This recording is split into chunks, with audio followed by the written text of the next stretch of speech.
Birshut Moraï Verabotai, avec la permission d'Hachem, nous sommes maintenant à la paracha de Bereshit, le début. Alors, je me suis posé une question.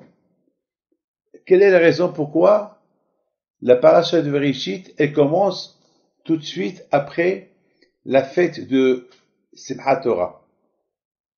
Quelle est la raison?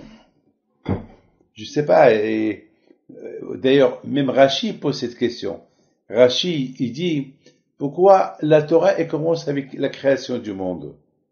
Pourquoi le but de la Torah, c'est la Torah, pas des histoires.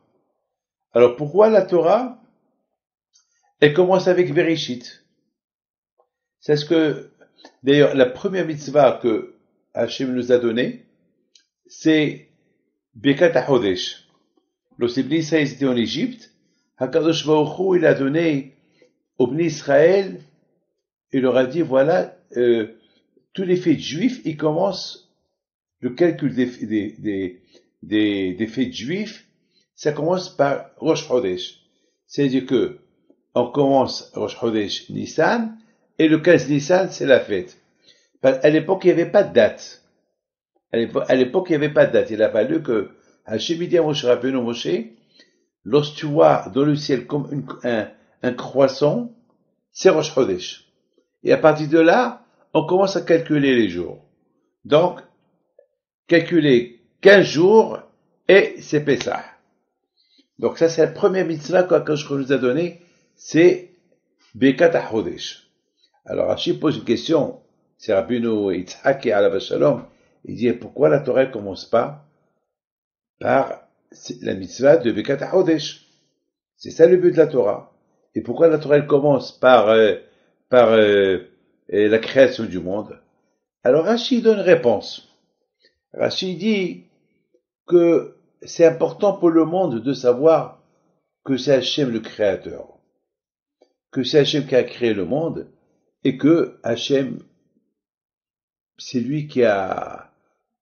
Parce que Rashi dit que un jour, les nations, ils vont dire aux Juifs, vous êtes des voleurs, vous avez volé la terre d'Israël, et alors la réponse, elle est que non. Akadosh Baruch Hu, il a créé le monde, et c'est Hachem qui décide à qui donner la terre d'Israël. C'est vrai, au départ, c'était les Knaanim qui habitaient en Israël, et après, Akadosh Baruch Hu, il a pris des mains des Knaanim, et l'a donné au Bnei Israël. Donc, c'est la raison pourquoi la Torah, elle commence par Bereshit. Voilà. Mais quand même, d'accord, Rashi, il est très beau. D'accord, mais quand même, la question, elle est grande. Aujourd'hui, par exemple, aujourd'hui, voilà, entre nous aujourd'hui, voilà, aujourd'hui, on a beau apporter des preuves aux Nations Unies que Israël nous appartient, c'est pas tout le monde qui est d'accord. Il y a ceux qui disent que non, Israël n'appartient pas aux Juifs. Donc alors la Torah, elle commence par Bereshit pour te dire que c'est Hachem qui a créé le monde, et c'est lui qui décide à qui l'a donné, à qui l'apprendre. Alors si on nous dit, ouais, mais Israël ne vous appartient pas, on va leur dire, Hachem c'est le créateur, et c'est lui qui décide à qui l'a donné, nous l'a donné. Mais, c'est vrai, il faut avoir la émouna pour croire à ça. Il faut avoir la émouna. Voilà, aujourd'hui, on voit dans les Nations Unies, il y a beaucoup de pays, ils sont pas d'accord. Alors, imaginez-vous que moi, ceux qui disent qu'Israël, la terre d'Israël n'appartient pas aux Juifs, imaginez-vous que je leur apporte le livre de la Torah, ils vont se moquer de moi. Ils vont me dire, allez, va-toi et ta Torah. Donc, c'est ça la question que j'ai sur Rashi. Mais la question, elle est encore plus grande. Quel est le lien entre Simchat Torah et Bereshit? Ça, c'est la deuxième question. On a la question sur Rashi, et on a la question, quel est le lien entre la paracha, qu'elle parle de la création du monde, et Bereshit, et Simchat Torah. Alors, vous savez, j'ai beau réfléchir, et j'arrive à une conclusion. Pendant la fête de Rosh Hashanah et Kippour, et Sukkot et Simchat Torah, on arrive à un niveau spirituel très élevé. Moi, je peux vous dire quelque chose, que cette année, j'ai senti les fêtes plus que les années précédentes. Pourquoi? Parce que cette année, je me suis un peu investi.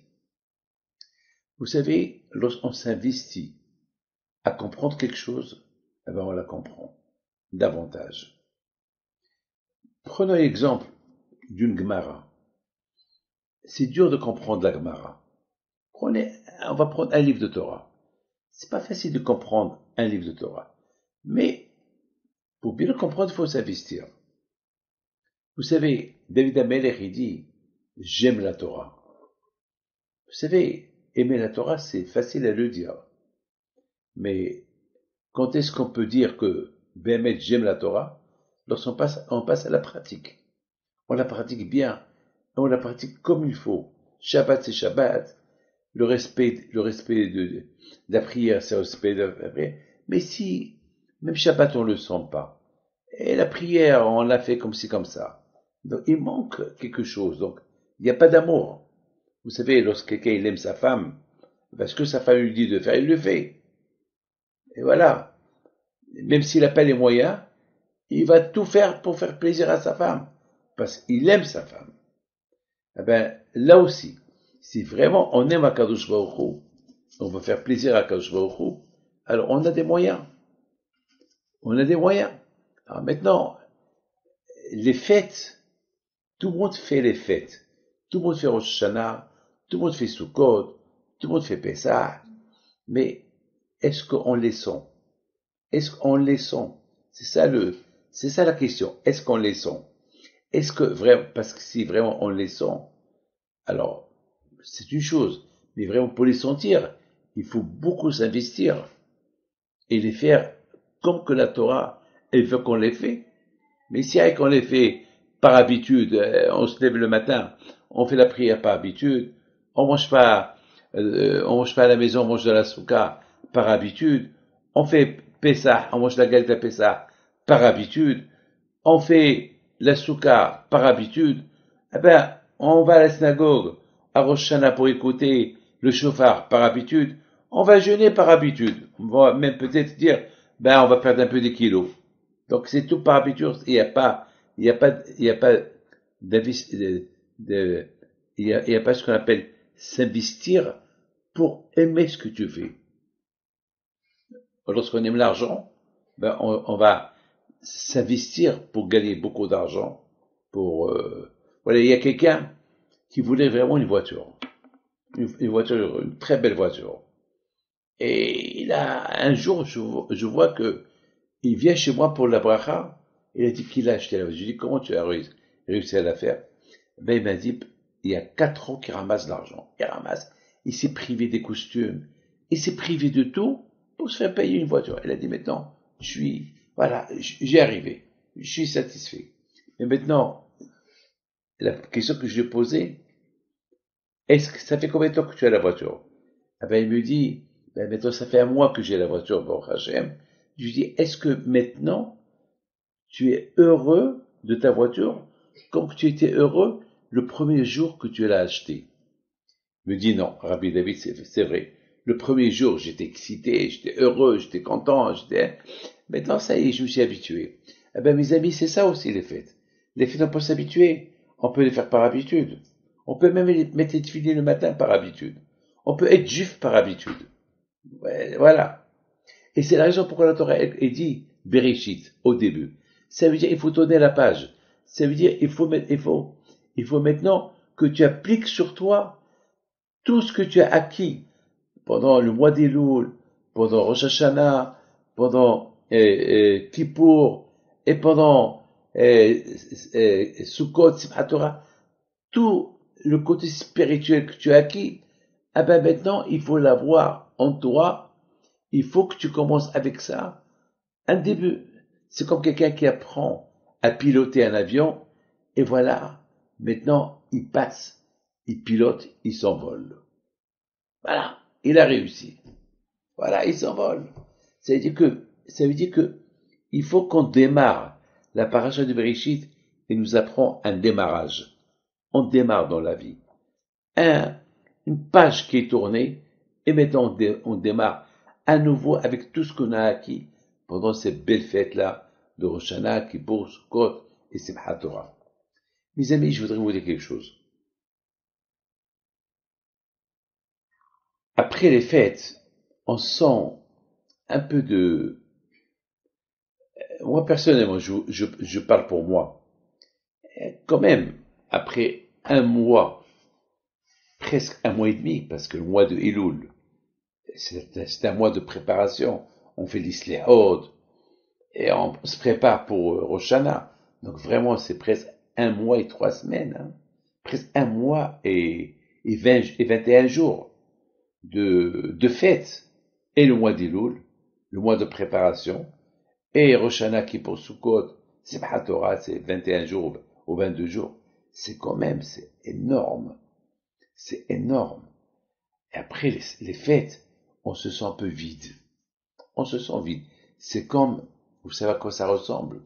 C'est comme, ça ressemble à un mariage. Voilà, je vous le dis, hein.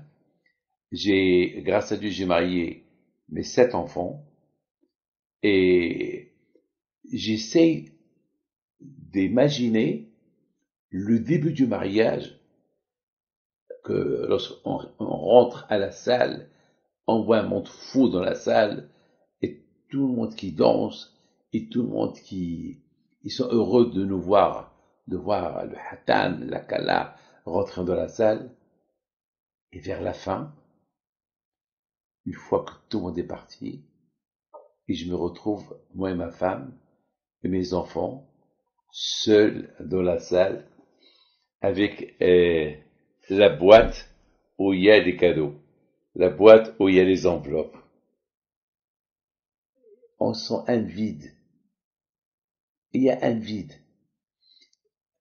À un moment donné, c'était la foule, les tables bien dressées, et là, tu vois déjà les serveurs qu'ils ont ramassés, tous les tables. Ça y est, c'est pourri de partout. Les bouteilles par terre, toute la déco, tout ce que la pauvre Madame Pinto, tout ce qu'elle a, et c'est investi pour décorer la salle. Tu vois, il n'y a plus rien. Tout le monde est parti. On n'est que la famille. On attend que la Kala ou le Hatan, ils rentrent chez eux et après on va essayer de trouver un tramp, quelqu'un qui nous accompagne à la maison, à l'hôtel. Eh ben, mes amis, exactement. C'est comme ça les fêtes. Après la fête, on se trouve, il y a un vide. Il y a comme quelque chose. Il y a quelque chose. Mais ce qui est important, c'est que, c'est vrai, le mariage est terminé, mais on sait qu'il y a Shabbat Brachot. Bon, il y a un espoir. Ah, on va encore rencontrer le Hatan et la Kala pendant 7 jours. Il y a Shabbat Hatan. Il y a, voilà, il y a une lueur de joie. Ah, c'est pas fini encore. C'est pas encore fini. Et chaque jour, on s'habitue jusqu'à que ça aille maintenant. Le couple est marié. Ils sont déjà partis à, à quelque part, le couple, ils sont partis quelque part, ce qu'on appelle la, les vaches, la lune de miel, et voilà. Rabotaille, exactement après les fêtes, on sent un vide. Mais le contraire, hasfi shalom, d'avoir cette sensation de vide, que tu es seul. Hasfi shalom. Ah ben justement, le Yitzhara est très fort.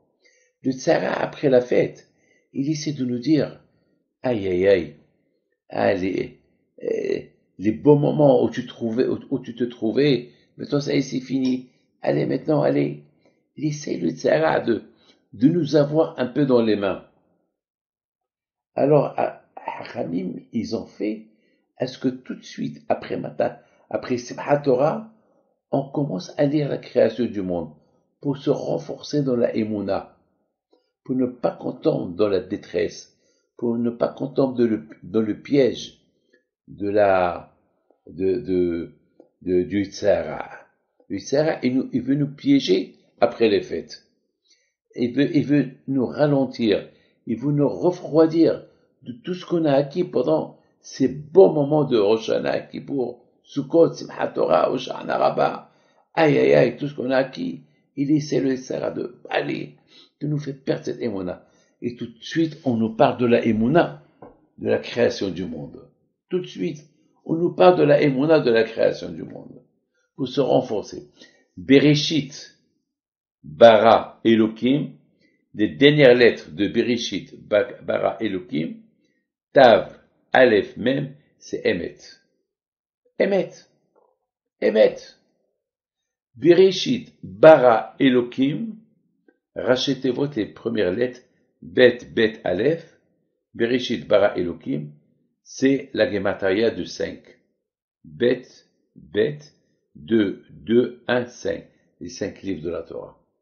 Ça veut dire que, Kilo, on dirait que Hachem, il veut nous renforcer notre émouna allez,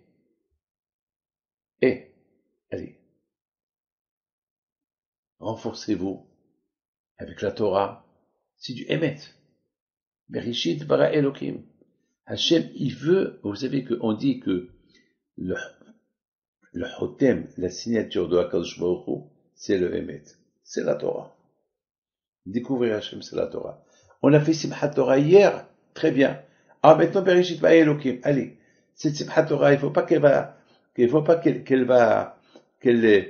sans raison. Allez, tu as fait Simchat Torah. Allez, c'est quoi Simchat Torah? La Torah. Tu t'es demandé la Torah. Allez, Bereshit bara Elohim. Le bon Dieu a créé le monde pour la Torah. Les 5 livres de la Torah. Allez. Et parmi les 5 livres de la Torah, il y a ce livre des histoires. Parce que pour respecter la Torah, il faut savoir qui a donné la Torah. Et qui a donné la Torah? C'est HaKadosh Baruch Hu. Une fois que tu connais que c'est Hachem qui a donné la Torah, et si c'est Hachem, ben celui qui a créé le monde.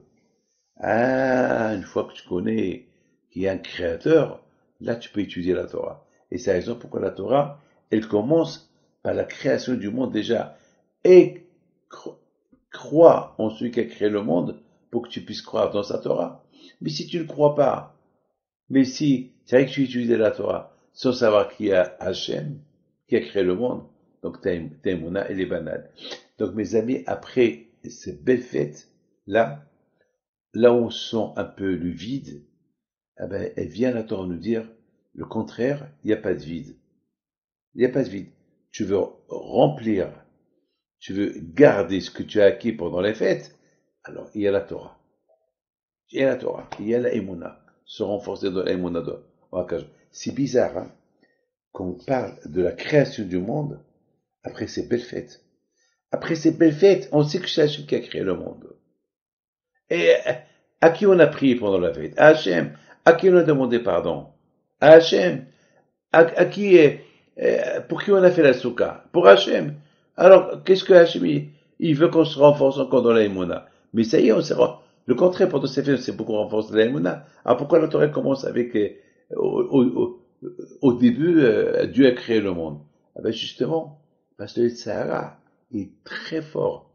Lorsqu'il voit quelqu'un qu'il est dans la Aliyah, quelqu'un qu'il monte dans la Torah, dans les Hadjamaïm, le Sahara, il veut tomber sur lui. Pendant Rosh Hashanah, Kippour, Sukkot, Simchat Torah, il y a Akadosh Baruch Hu qui est à côté de nous. Mais après les fêtes, Akadosh Baruch Hu, il nous dit, allez, maintenant, c'est comme un bébé. Un bébé, au départ, il marche pas tout seul. On lui prend les mains, on le fait marcher. Et après, ça, il devient autonome. Alors, Hachem nous a aidés pendant le mois d'Elul, et Rosh Hashanah et Kippour Sukkot, pour nous aider à se renforcer dans la émouna. Il nous a aidés comme un papa qui apprend son bébé à marcher. Après les fêtes, ça y est, on est autonome. On n'est plus bébé. On est adulte. Vous savez, il y a une très belle histoire que j'ai lue. Très belle histoire. Il y avait quelqu'un toujours, il achetait un beau étrog. Un étrog. Ça lui coûtait cher. À Yerushalayim. c'est un hassid de Karlin, un hassid, il paye beaucoup et très cher. Alors, un jour, celui qui lui a vendu le hétrog, il a vu que pendant la prière, il faisait la prière avec un autre hétrog. Bon, il n'a rien dit. Il dit, peut-être, il a l'étrog qu'il m'a acheté hier, il a donné à quelqu'un, ou, bon. L'année d'après, encore il vient chez lui, lui dit, je veux le meilleur hétrog que tu as. Et il lui dit, voilà, tous les hétrogs qu'il avait, il a pris le meilleur, ça coûtait 2-3 000 $. Le lendemain, le vendeur de l'étrog, il voit le monsieur qu'il prit avec un autre hétrog tout simple qui coûte à peine 2 $, 3 $, 4 $. Il s'est dit, mais qu'est-ce qui se passe? L'année dernière, il a acheté le meilleur hétrog, et il a pris avec un autre qui coûte pas cher, et encore cette fois-ci, il a acheté chez moi un très bel hétrog, et il prit avec un autre qui coûte même pas quelques dollars. Bon, il a dit, c'est pas, c'est de quoi je me mêle, bon, et c'est tout.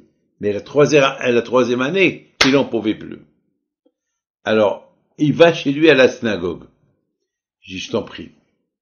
Ça fait 3 ans que je te suis. C'est moi qui t'ai vendu le hétrog. Je dis, oui. Je t'ai vendu le meilleur. Oui.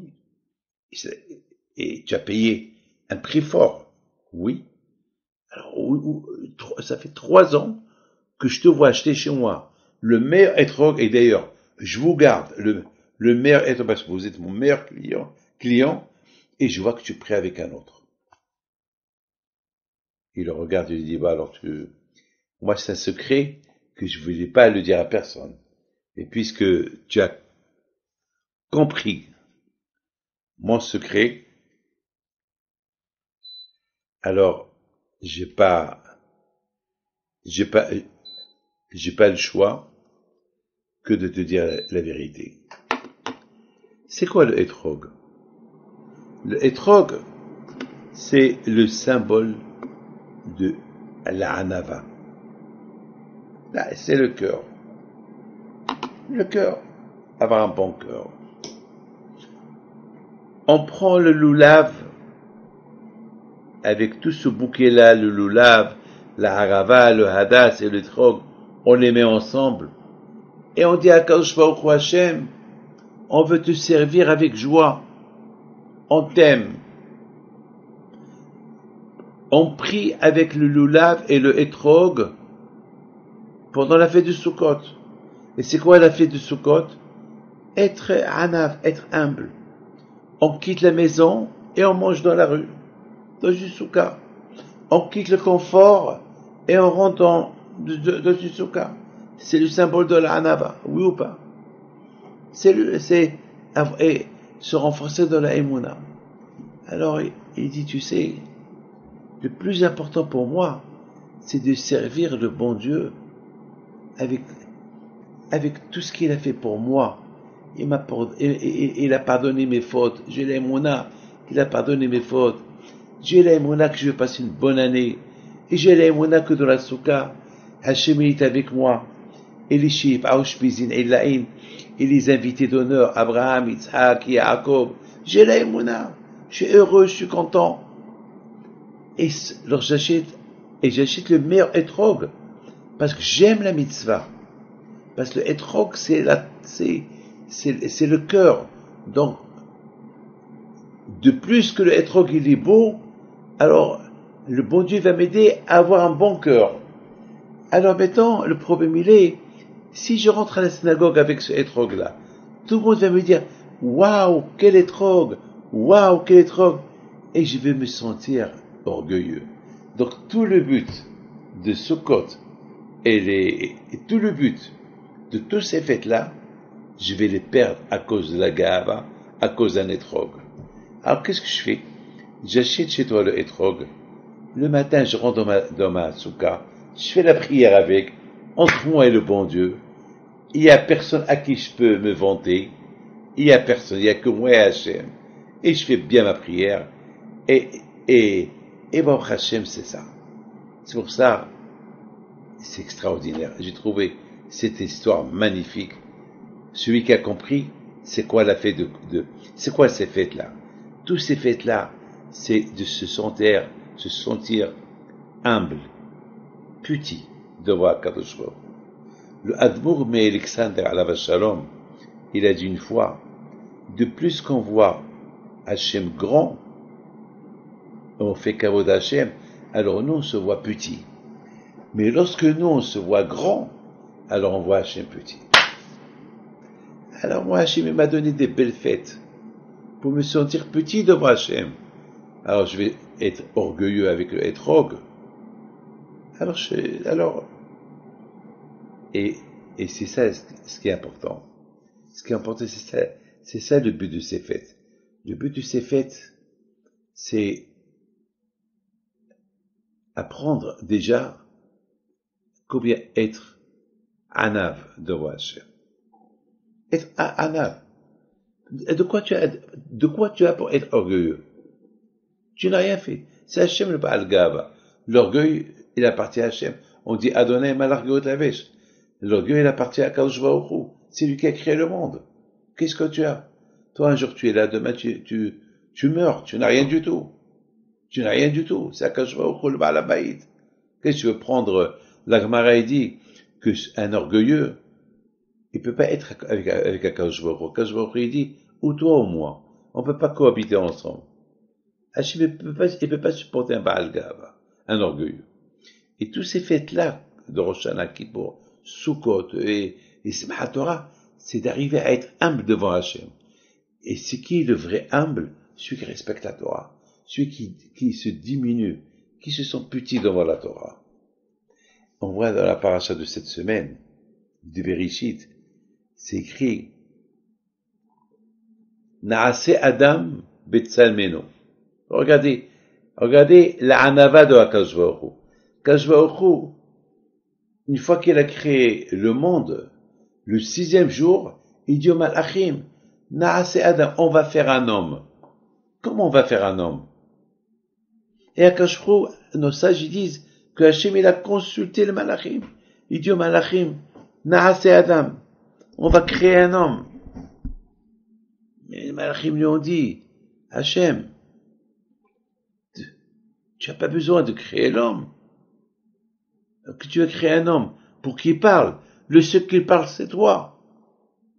Hachem, tu vas pas créer un homme qui va faire des fautes. Il va prendre ta place parce que toi, Hachem, tu habites dans le ciel. Et lui, il va habiter dans la terre. Et il va croire que c'est lui le créateur. Et en plus, tu dis, on va faire Hachem.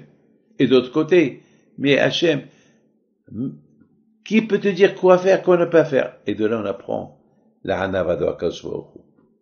Il n'avait pas consulté le Malachim. C'est lui qui a créé les Malachim. Qu'est-ce qu'il a consulté? Et de là, on apprend la Hanava du bon Dieu. Vous savez qu'est-ce que la Torah dit? Bereshit bara Elokim. Au début, il a créé Dieu. Alors, les Malachim, Moshe Rabbeinu, lorsqu'il a écrit Bereshit bara Elokim, Moshe Rabbeinu dit à Akadosh Baruch Hu, Hachem, j'ai peur d'écrire Bereshit au début, il a créé Dieu. Ça veut dire que les gens vont se tromper, qu'il y a quelqu'un qui s'appelle Bereshit, que c'est lui qui a créé Dieu. Et Akadosh Baruch Hu regarde Moshe Rabbeinu, il dit, écris ce que je te dis, et celui qui veut se tromper, qui se trompe. Celui qui est aussi fou et bête de dire quelqu'un qui s'appelle Bereshit, qu'il a créé Dieu, alors, mais de là que vous voyez la Hanava d'Hachem. Ah ben mes amis, c'est l'idée qu'on apprend à Akadosh Baruch Hu après les fêtes. Akadosh Baruch Hu nous dit, si vous voulez réussir, vous voulez être des bons juifs toute l'année, sachez que c'est moi le créateur. Une fois que vous allez savoir c'est moi le créateur, donc vous êtes rien du tout. Vous n'avez rien créé. C'est moi qui vous a créé. Et c'est la raison pourquoi la Torah, elle parle. Comment Hachem a créé le monde, et comment Akadosh Baruch Hu, il a créé l'homme. C'est-à-dire que l'homme, il vient de la terre. Quelqu'un qui vient de la terre, il a de quoi se vanter. C'est impossible. Ben, c'est la raison pourquoi après les fêtes, on nous, on nous donne des leçons pour ne pas qu'on tombe. Parce que d'un côté, après ces belles fêtes-là, on est dans un autre monde, on se sent tellement bien dans ces fêtes, et après les fêtes, il y a comme un vide. Alors, Hachem, il veut remplir ce vide en nous parlant de la création du monde, pour nous renforcer, pour ne pas qu'on tombe, parce que lorsqu'on tombe de religion, on devient des Baal Gava, on devient des orgueilleux. Il y a quelqu'un qui m'a posé une question. Rabbi David, comment on devient orgueilleux? Et j'ai donné une belle réponse. J'ai un orgueilleux, c'est quelqu'un qui transgresse quelqu'un qui fait une avera, quelqu'un qui fait une faute. Il sait que c'est péché, il l'a fait. Comment? Hachem, le propriétaire, le patron, il te dit de ne pas le faire, et toi tu l'as fait. Donc, ça veut dire que tu te crois plus fort que lui.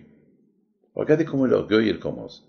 L'orgueil commence de ça, d'une petite chose, d'une avera que quelqu'un. Et justement, c'est pour ça qu'on fait la tchouva. On fait pénitence pour demander à Kadosh Baruch Hu pardon. Pardon. Si on est arrivé à transgresser tous ces avérotes, c'est parce que il y avait un peu de gava. Il y avait un peu de gava. Bien sûr, il y a beaucoup de prières à prier à Kadosh Baruch Hu, cette paracha de Bereshit. Que Kadosh Baruch Hu, il fasse que Be'ezat Hashem, on décolle Be'ezat Hashem avec Bereshit. Décoller avec Bereshit, c'est la chose la plus belle.